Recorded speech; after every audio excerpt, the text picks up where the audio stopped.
when you look at these core principles and you really think about them, they can pretty much guide your behaviour in any situation that you will encounter in major incident management.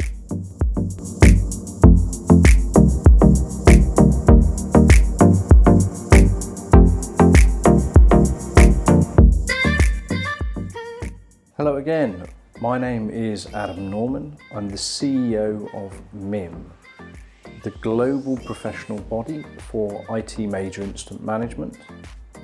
We have clients who we serve in over 80 countries with our training and certification programs. So that's what I want to talk about today. I want to talk about the core principles of our global best practice in IT major incident management. These four core principles are really quite interesting. On the surface, they naturally make sense, but it's actually when you look at each of these, both individually and collectively, and then really consider what they're telling you. They can be really powerful when you've got unknown situations or you're not quite sure what the best course of behaviour or action is. When you look at these core principles, and you really think about them, they can pretty much guide your behaviour in any situation that you will encounter in major incident management. So first, I'm going to run you through each of the four core objectives, and then we'll take a deeper dive into each of these individually and really try and unpack what they're asking of us. So number one, to restore normal service operation via workaround or permanent fix as quickly as possible. Number two, do so in a customer-centric way that inspires confidence in end users and stakeholders. Number three, through inspiring leadership and communication, maximise collaboration and positive relationships, both internally and externally. And number four, to constantly evolve and improve the major incident service. So these sound straightforward, and in a sense, they sound rather obvious, particularly if you've been doing major incident management for a while, but let's actually unpack each of these individually. So the first one, restoring normal service operation as quickly as possible by a workaround or permanent fix. That's also our primary objective. So that's a fairly simple one and fairly straightforward. But to do so in a customer-centric way that inspires confidence in end users and stakeholders, well, that immediately is asking us to take a very different perspective and apply empathy both to our end users and to our customers and our stakeholders, both internally and externally. And that's really important. We've talked about in other pieces of content, we've talked lots about how your role is not just to fix major incidents and lead a technical team of experts to fix these major incidents. You must maintain stakeholder confidence. You've got to establish it first, but you've then got to maintain it all the way through major incidents and throughout numerous major incidents that you'll manage during your career. This is really, really important. And I mentioned in a previous video that we had done what happens when you actually fail to do this. So even if you're doing a stellar job, you're doing great work, the technical teams are resolving major incidents quickly, if you are completely missing out this customer-centric approach and thinking about the confidence of your stakeholders, all kinds of nasty things manifest that actually slow down your performance and trip you up. Things like a lot of the reactive inbound calls, even from people in your own organisation, trying to find out what is going on because you haven't done the work to establish this confidence and inspire confidence in them that you and the team know what is happening, you have it under control, these are the courses of action that you are taking, and this is what's coming next and when to expect it. And so really, really important to do. Really, really important to apply this empathy and think outside of ourselves and think, well, how would we feel in this situation? Perhaps even more so in quite public-facing companies. Social media now is obviously huge, and there's very little places for companies to hide. And And so being transparent and honest with your customers and communicating efficiently, effectively and timely is really, really important and almost a non-negotiable for today's consumers and business purchasers. Through inspiring leadership and communication, maximising positive relationships and collaboration, both internally and externally. So let's really think about that for a moment. Major incidents are not a zero-sum game. In fact, they're quite the opposite, meaning you as a major incident manager can win one major incident by being overly direct when not required, or even borderline professionally aggressive with people to get things done. It's a stressful situation, and you see this with people who sit within the D for dominance personality type in our DISC psychometric profiling. In particular, when they're less experienced, you see them lean into this quite hard-nosed approach of managing and leading all of the technical resources. And in an organisation that's not used to that, or with certain personality types, the problem is they will respond to that. So you will potentially get a result for your major incident, or even for the next 10 major incidents. But over the long period, that is not a sustainable or good or positive way to work.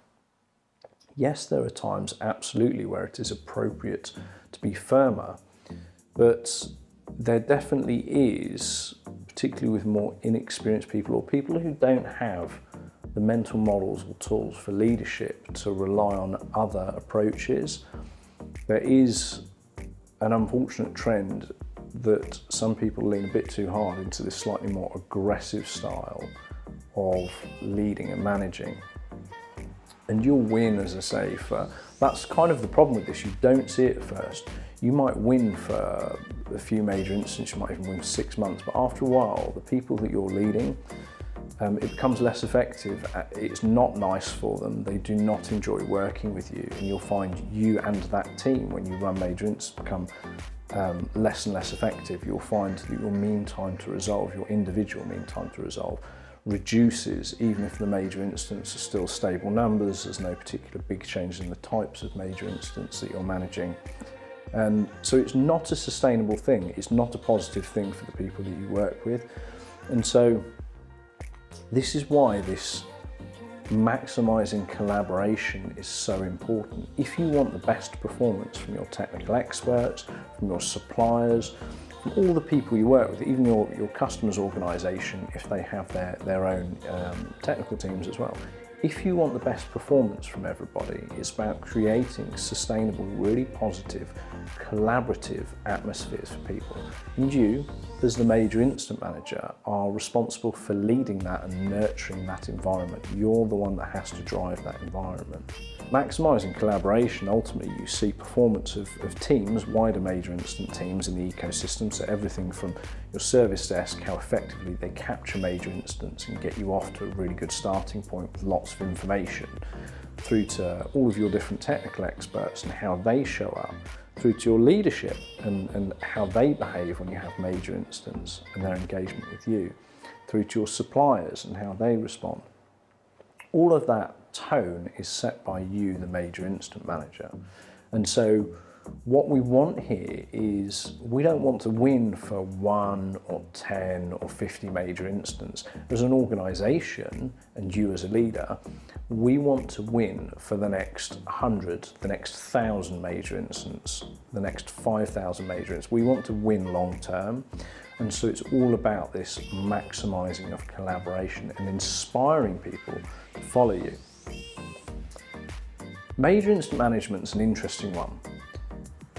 You normally don't have direct line management of the people and teams and resources that you're leading when a major incident occurs. It's normally indirect. It might be matrix management, but it's quite indirect. And so really, it's almost in the truest form, you are leading these people. And leaders don't have employees. Leaders have followers, and you can't force people to follow you. People have to want to follow you and to be inspired to follow you. And that means a lot of things that we will go into in another video, but it does mean that you need to maintain this integrity. It does mean that you need to set higher standards for yourself than others, and you need to maintain those standards and people to be aware of that. It does mean that you are the one who's ultimately got the biggest responsibility for nurturing and creating this environment. And the nice thing about this is, though, it becomes self-fulfilling. So you can even be a major incident manager in a team that hasn't quite got this culture right yet. There may even be some negative things going on. But you don't need permission from anyone for you to start becoming the leader that you wish to be, and you to start creating the culture that's going to resonate with everybody else. Other major incident managers, other technical resolving group members, other managers are going to see this. And when they see the positive results you get from it, they see how people feel inspired to work with you, they bring their A game, they perform more, they're willing to go further in the work, and they're more dedicated because of the environment you create. That on its own is very powerful. You will see other people starting to take notice and hopefully starting to replicate your behaviour. So a really, really important one, this one. The other thing I think it's worth noting is the final part of that internally and externally, meaning it's very easy to purely think about our own teams and our own culture. And I know in the technology world, there's a lot of complex relationships. Some are third parties that your client works with that you had no choosing of. They might not be the ideal team that you would have to engage with. Particular major incidents, you may have history and there have been challenges there, conversations around, well, we're not contractually obligated to work with you. But forgetting all this, looking at this high level, you as the leader need positive outcomes. It's outcome focused, right? We need positive outcomes for major incidents. And that means we need to do what is required to build those relationships. And that might not always mean you're building relationships during major incidents. In fact, it means the very opposite. It means you've got to put in the hard work to build relationships outside of major incidents, so that when you do need to ask things of people, you have some currency within that relationship, some time that you've put in, some energy. And that can be as simple as phoning up and introducing yourself to third parties who you know that you may require to call upon during your client's major instance or your own in-house IT operations major instance. So it's really important to think about these things, thinking about how you treat other people, thinking about how you treat suppliers, or your own suppliers. Do you just treat them like a supplier, someone who's giving you a service? Or do you treat them like a trusted partner? Do you work with them? This extends to everything. The technology companies that you use for your major incident tool stacks.